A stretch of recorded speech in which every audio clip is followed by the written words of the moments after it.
Can you start it again? That's the Lederhüt. And you have luck, it's not bleeding, or I think there's no inflammation. It was maybe an interruption in growing. Bad material was produced, and then maybe bacteria entered, maybe from here or from here, and they eaten through the bad material because it was easy to eat.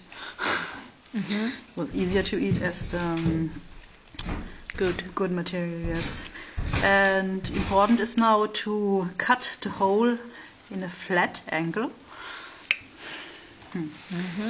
And because there's no protection now, it's directly the skin. You have to take care that he's not tramping in a nail or something. Yeah. It needs nearly 1 week to close. It's growing very fast, but it's funny to look on a living horse to see it.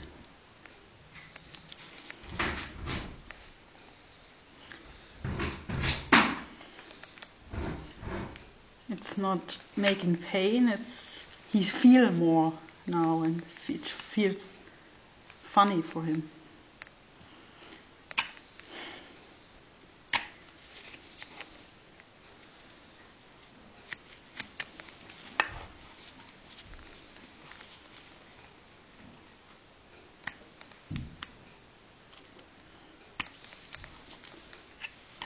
But he was walking normal? Yeah. It's great. Oops, something wrong here.